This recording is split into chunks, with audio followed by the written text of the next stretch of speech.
Hey everyone, welcome back to yet another episode of GenAI Vlog. In this past couple of episodes, we have been talking about Perplexity Sonar Client. It's an API call. It can help us to build a lot of cool applications without a whole lot of agents that's being required. A lot of this is handled behind the scene with all the bells and whistles that's handled, all the scaffolding that's handled by just one single API call. Previous episodes, we talked about internet search is built behind it. We talked about structured output. In this episode, we're going to dive into multimedia input. So, we're also known as multimodal input. And in this case, we're talking about sending an image also as input. So, with that being said, let's dive right into the code. So, first things first, we're talking about the image, right? So, in the Colab on the left-hand side, I need to upload an image. So let me go ahead and do that. So I just uploaded a picture of Einstein. So let me double click on that. And that's a picture of Einstein. It's coming from Wikipedia. It's a very popular picture. So we want to send this picture into the API call. So the way to do that is to import the image and parse it into base64 format. So on the left-hand side, select this file, and then we can choose copy path. This will help us grab the path of that JPEG file. And then I can just put it in this string here, just like that. And this will be able to allow me to use this Python function to open this file and process it in base64 image format.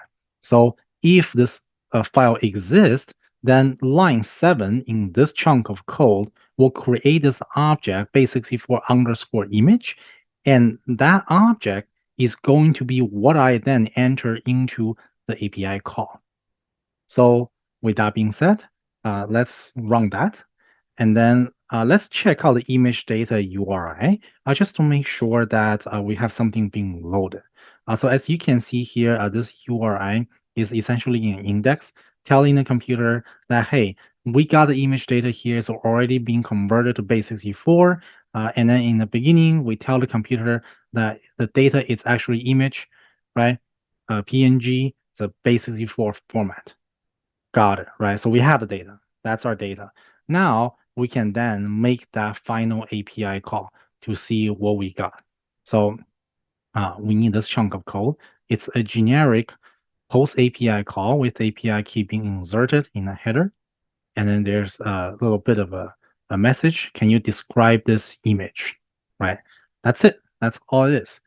Let me actually time it because we are sending a payload that's relatively bigger than just a sentence. So let's run that and let's see what it gives us. There you go. So in 6 seconds, it gave us this output, and then we can read into a response just like that. We have 200, so that means it's ran successfully. Let's look into the JSON. There you go. So I believe the message is down here in the content. The image is a black and white portrait of Albert Einstein, the renowned theoretical physicist, so on and so forth. So it did recognize that's the person in the image. It did recognize what's the image is about. And then this way, you can actually pretty much accept any sort of images via the single payload. So there you go. It's a very short episode, right? Short and sweet. If you like it, give a like and subscribe. And I'll see you in the next episode.